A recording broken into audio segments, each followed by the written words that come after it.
Shavuot, le cours de cette semaine, Parashat Devarim, nous commençons le 5e livre de la Torah. Donc bien évidemment, le 5e livre de la Torah est en même temps veille de Rosh Chodesh Av.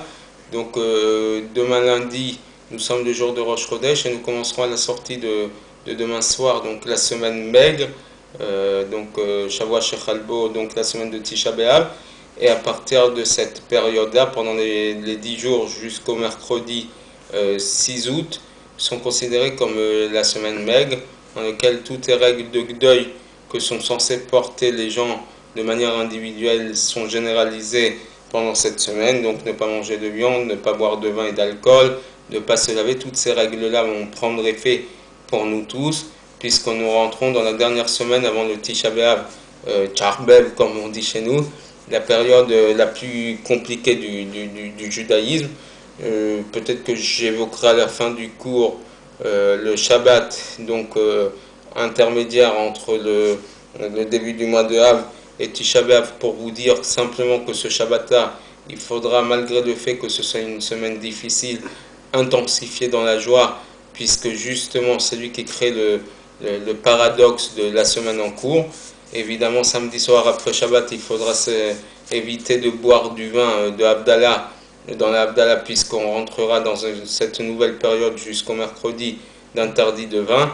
À ce moment-là, s'il y a un enfant de moins de bar mitzvah, c'est lui qui boira du vin de la Havdalah. Et s'il n'y a que des adultes, la personne qui fera la Havdalah boira du vin, mais en quantité très minime, justement pour ne pas profiter de boire du vin pendant la semaine de Tisha B'Av. Le cours est dédié à la mémoire, comme d'habitude, de plusieurs personnes. Je commencerai par David Ben Nissim, qui est un monsieur de 85-86 ans qui nous a quittés en cette semaine, et dont c'est aujourd'hui dimanche les Shiva, les 7 jours de deuil. Un homme d'une qualité exceptionnelle, une qualité de droiture et d'intégrité, malgré le fait qu'il avait potentiellement un pouvoir, puisqu'il était dans la cache-route de la viande, il était boucher dans la communauté juive, et pendant toutes ces années de service et de vente dans la boucherie, il a été constaté et témoigné par les plus grands que c'est un homme qui a été d'une grande intégrité, et personne n'a pu l'acheter pendant toutes ces années de travail. Et le rabbin qui a participé avec moi à la Levaya, à l'enterrement, a témoigné, puisqu'il était dans ce milieu-là, que c'est un homme d'une intégrité exemplaire. Donc que son srout, son mérite, nous serve à tous de leçon. La deuxième personne, c'est Chmeissa Batatou, qui nous a aussi quitté début de semaine, dont c'est aujourd'hui dimanche, les Shiva. Une femme qui malheureusement a perdu sa fille il y a quelques 11 mois. Nous sommes dans la semaine du 12e mois de sa fille. Et donc elle a rejoint sa fille bien-aimée. Je souhaite beaucoup de courage à ses enfants, notamment ses petits-enfants, garçons et filles de sa fille, qui coup sur coup en un an ont dû vivre le départ de leur maman et le départ de leur grand-mère. Je leur souhaite beaucoup de courage, parce qu'il est bien évidemment pas facile de supporter cette épreuve. Le troisième personne pour qui je l'ai dit, c'est Mordechai Ben Chaim, qui malheureusement nous a quittés à l'âge de 44 ans à la suite d'une grave maladie. Il laisse une épouse, un fils de 5 ans, malheureusement, des parents encore en vie. Je pense que c'est une épreuve très très difficile à supporter pour ses parents, épouses, enfants, frères et sœurs. Mais j'espère et je suis sûr qu'Akadosh Baruch Hu leur donnera la force et le courage de supporter cette épreuve. Et j'espère que beaucoup de gens sont les accompagner pendant cette période de deuil. Gemara Georgette Badbaya, dont c'est dimanche aujourd'hui, les 11 mois d'après sa disparition. Je souhaite à son fils Robert beaucoup de courage dans cette épreuve. Baya Batmona Louisa, et comme un de ses frères l'a dit, on l'appelait Batmona Lisa, donc qui avait un peu, pour faire un petit clin d'œil à Léonard de Vinci, qui a évidemment peint la célèbre peinture de Mona Lisa, une femme d'une qualité exceptionnelle qui nous a quittés à plus de 90 ans. Beaucoup de courage à ses filles, et c'est une femme qui a beaucoup persévéré dans sa vie, puisque après le décès de son mari, elle s'est mise à la peinture. C'était une peintre émérite. elle a commencé à apprendre l'hébreu, et c'est une femme qui a beaucoup apporté, non seulement à ses enfants, petits-enfants, mais aussi aux femmes de sa communauté. Et je terminerai par Messaoud Ben-Jacques et Esther Berda, dont nous avons fait l'enterrement veille de Shabbat dernier, qui est un homme d'une grande qualité et qui laissera un souvenir important à ses enfants. Et pour les guérisons, je continuerai, comme chaque semaine, je commencerai par Rav Gabriel Ben Suntana qui va beaucoup mieux, Zaza Bat Zahiro, Zahava Devora Bat Michel Michal, Ilana Mazal Bat Esther, dont je souhaite beaucoup de force, et notamment dans son retour en terre d'Israël. Le bébé Elon Ben Esther, Yaakov Ben Rachel, Rivka Bat Devora, Rivka Bat Esther, Eliaou Ben Rivka, dont j'espère qu'il va mieux, Rina Bat Rava, Hasnat Bat Baya, Patricia Bat Myriam, le jeune homme Jonathan Shimshon Ben Bako, la petite fille Odaya Chaya Bat Viki Rivka Shila, le père de notre ami Jennifer Antoine Ben Emile, Chaim Michael Ben Rivka, Machlouf Ben Chaya, évidemment mon père David Ben Rachel, mon oncle Yehuda Ben Rachel, ma tante Bila Bracha Bat Rachel, Mike Meyachem Ben Simcha, Tuna Bat Esther, Esther Bat Rachel, tante et mère de notre ami Sergio, leur père, son père Shalom Ben Abraham, Chamouz Ben Rachel, Eliaou Ben Shomo, Ilan Eliaou Ben Ibet Chana, Chaim Ben Chamouz, Abraham Ben Luiz et Yosef Ben Abraham, et je terminerai par Aaron Ben Zaza, donc frère et fils d'amis. Donc que Akadosh Baruch Hu le rapporte à tous et toutes une refoua shelema et que l'on n'entende que des bonnes nouvelles. Donc comme je l'ai dit, nous rentrons dans le 5e livre de la Torah, le livre de Devarim, qui est le livre qu'on appelle Mishneh Torah, répétition de la Torah. Ce n'est plus Akadosh Baruch Hu qui s'adresse directement au peuple d'Israël, c'est plutôt Moshe Rabbeinu qui fait un bilan de 40 ans d'années dans le désert, et il est en train de, à travers quelques allusions, montrer au peuple d'Israël que son comportement n'a pas toujours été exemplaire, n'a pas toujours été exempt de tout reproche, et malgré tout, de par son amour d'Israël, on va voir l'intensité de l'amour de Moshe Rabbeinu à travers un des versets qu'il va utiliser dans cette paracha. Et c'est ainsi que le texte commence, le 5e livre de la Torah, en disant: il est à Devarim, voici les paroles que Moshe a parlé aux enfants d'Israël, et il leur a reproché, donc d'une manière allusive, notamment la faute du veau d'or, plusieurs fautes, et le 3e verset poursuit en disant: Achad asar yom mechorev derech arseir ad kadesh barnea. Normalement, il aurait fallu 11 jours pour voyager, pour parcourir la distance de Chorev jusqu'à Kadesh Barnea, en passant par Seir, par le mont Seir. Et en vérité, Rashi, sur ces mots, 11 jours pour passer de Chorev jusqu'à Kadesh Barnea, voici le commentaire de Rashi: et parce que vous avez eu un comportement misérable, Akadosh Baruch Hu vous a fait tourner autour du mont Seir pendant 40 ans. Normalement, ça aurait dû prendre 11 jours pour donc traverser l'Égypte jusqu'à l'entrée en terre d'Israël. Et de par votre comportement, vous avez mérité de tourner autour du mont Seir pendant 40 ans. Mais ce qui est intéressant, Rashi le souligne en disant ces mots-là. Je l'ai dit en hébreu exceptionnellement, mais je l'ai traduit. Reuma garamtem, voyez ce que vous avez entraîné. En lachem derech tzara mechorev le Kadesh Barnea que derech Seir. Normalement, il n'y a pas de chemin plus court que de traverser depuis Chorev jusqu'à Kadesh Barnea en passant par le mont Seir. Donc le mont Chorev, c'est le mont Sinaï, jusqu'à l'entrée en terre d'Israël. Et normalement, même cette distance qui est courte, elle fait 11 jours. Et à Kadosh Baruch Hu, dans un premier temps, vous a fait faire parcourir cette distance en 3 jours, ce qu'on appelle Kfitzat Haderech, un raccourcissement du chemin. C'est un miracle qu'au lieu de passer en 11 jours, il vous l'a fait traverser en 3 jours. Et parce que vous avez eu un comportement difficile, il vous a fait tourner autour du mont Seir pendant 40 ans. On n'a pas de chemin intermédiaire. On a l'une des deux extrêmes. Si on fait la volonté d'Hachem, Akadosh Baruch Hu nous fait parcourir ce chemin d'une manière miraculeuse. 3 jours au lieu de 40. Et si on n'a pas un bon comportement, c'est le contraire qui se passe. Et au lieu de parcourir ce chemin en 11 jours, il nous fait tourner pendant 40 ans autour du désert. Donc, et en vérité, c'est cet argument qu'a utilisé aussi plus tard Rabban Yochanan ben Zakkai, qui est un des grands maîtres d'époque de la Mishnah, et qui est un des maîtres qui, entre parenthèses, qui va avoir son mot à dire dans la période de la destruction du temple. Et c'est ces paroles qu'a utilisé Rabban Yochanan ben Zakkai dans une dispute, un vikouar, donc un débat qu'il a eu avec un Baït Toussi. Les Baït Toussim sont des juifs qui ne croient qu'en la Torah écrite et pas en la Torah orale, un peu comme les libéraux d'aujourd'hui, d'accord, et donc qui se conforment à la Torah écrite, mais qui se permettent certaines choses parce que, étant pas écrit, on a l'impression de pouvoir se diriger d'une manière différente. Et donc le Baït Toussi, cet homme, a argumenté que la fête de Shavuot doit tomber à chaque fois le dimanche. Pourquoi? Parce que déjà dans le texte il est écrit « Usfartem lachem » ou « compterez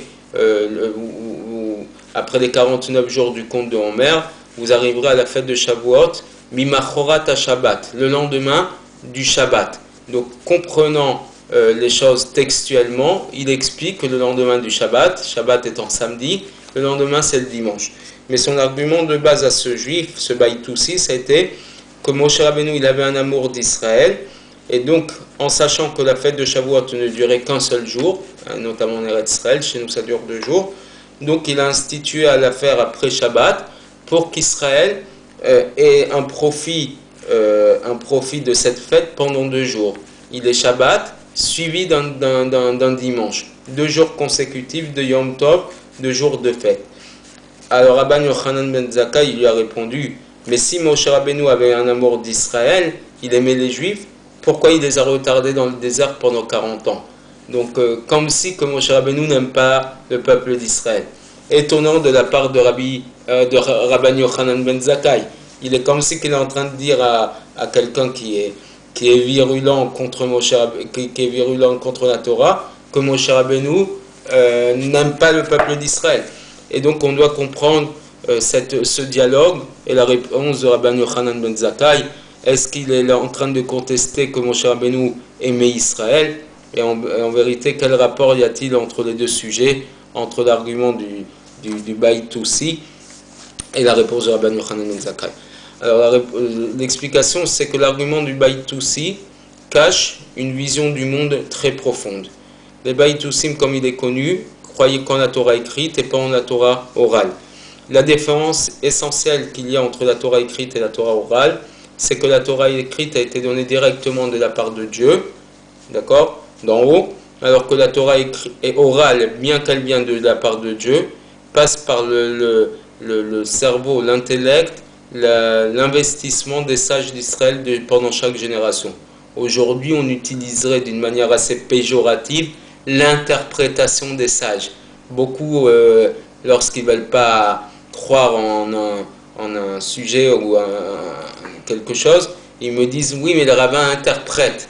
Donc, comme si que l'interprétation des sages n'est pas la Torah. Effectivement, la Torah orale montre combien les sages, de par leur capacité intellectuelle, peuvent commenter, expliquer la Torah, bien évidemment lorsque leurs arguments tiennent la route et qui sont référencés par d'autres sages. Pas n'importe qui, pas n'importe quel intellectuel ou n'importe quel philosophe peut argumenter aujourd'hui et que son argument tienne le poids de la Torah. Il faut que ce soit des sages reconnus et qui, eux, peuvent interpréter les paroles de la Torah.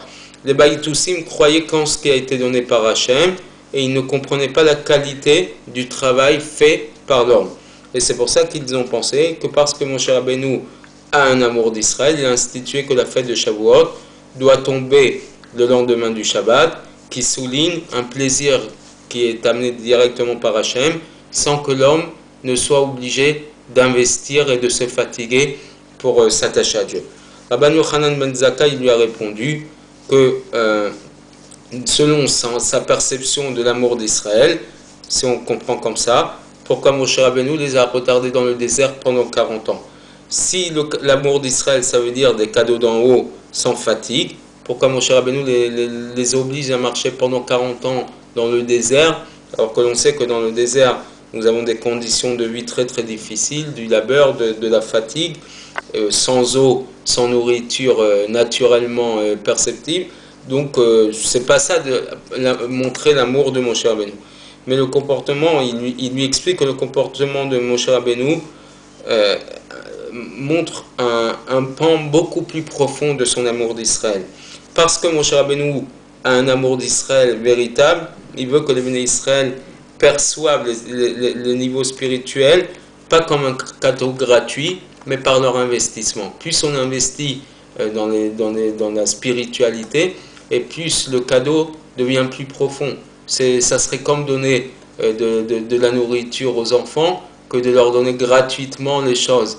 Alors que si on se fatigue, on investit, Moshe Rabbeinu lui montre que c'est pas suffisant de simplement recevoir tout d'en haut. D'ailleurs, il y a un verset dans les prophètes qui dit Son et matanot yechye, celui qui a une haine des cadeaux, celui qui déteste les cadeaux vivra. D'accord? Ça veut dire que cadeau gratuit, montre qu'il n'y a aucune. Ce n'est pas une récompense par rapport à mes actes, ce n'est qu'une. Gratuitement, et ça n'a plus autant de valeur. C'était ça le but essentiel et profond de la marche dans le désert pendant 40 ans. Et superficiellement, ça semble être une punition sur des fautes, et c'est notamment la vérité, puisque pendant les 40 ans du désert, c'était notamment pour pardonner la faute du veau d'or, la faute des explorateurs, toutes ces fautes, la faute de Korach et de son assemblée, toutes ces fautes, toutes ces anecdotes rapportées dans le livre de Bamidbar qu'on a essayé de détailler pendant ces 2-3 derniers mois, mais profondément, c'est précisément par des épreuves dans le désert que l'attachement du peuple d'Israël avec Akadosh Baruch Hu s'est intensifié et s'est renforcé, jusqu'à qu'à la veille de leur entrée en Israël, ils sont arrivés à un niveau qu'Akadosh Baruch Hu, Moshe Rabbeinu a pu dire V'atem adevekim b'Hashem Elokechem chaim kulechem hayom. Je peux témoigner, moi, Moshe Rabbeinu, que vous êtes attaché véritablement avec Akadosh Baruch Hu sans aucun problème. Et c'est finalement le but de notre exil actuel, c'est d'intensifier la soif vers la spiritualité, vers Dieu, et raffiner ce monde pour la Géoula. Et c'est précisément pour ça, par la Galoute, par cet exil, que nous allons arriver à la perfection de la Géoula, qui viendra très rapidement. Amen. D'ailleurs, juste pour, sans faire de la politique, mais par un petit détail, bien montrer combien la période est difficile pour le peuple d'Israël, avec tous les événements qui se passent en Israël, les difficultés qui se passent dans la communauté juive française, puisqu'on a tous entendu ce qui s'est passé à la rue de la Roquette il y a 2 semaines, et la semaine dernière, dimanche, ces fameuses manifestations à Sarcelles et à d'autres endroits de la région parisienne. J'ai bien aimé le discours de Bibi Binyamin Netanyahou juste à la veille de l'entrée des troupes à Gaza, puisqu'il a su remercier le Hamas en leur disant que grâce à eux, peut-être que pour la première fois de l'histoire, ils ont réussi par leur action à ce que l'ensemble des Juifs du monde, des religieux et moins religieux, sont unis autour des prières pour l'armée d'Israël. Et je crois que quelque part, ce sont des signes de ce que je viens de dire, de ce que vient de dire le Rabbi Lubavitch. Donc, que le but de notre galoute, c'est d'intensifier notre amour pour Dieu. Et ça aurait été bien si ça avait été fait par notre propre conscience, prise de conscience. Mais toujours est-il que nos ennemis nous permettent ceci parce qu'ils nous attaquent et que nous sommes attaqués de tous les côtés. Et on sent une unité beaucoup plus importante actuellement du Ham Israël. Ce sont des signes messianiques. Ça aurait été bien que nous n'attendions pas ces punitions-là pour y arriver. Mais en fin de compte, tout ça n'est que positif. Et j'espère que les côtés positifs, les signes individuels ne vont plus être très rapidement la venue de Mashiach. Shavua Tov et à la semaine prochaine.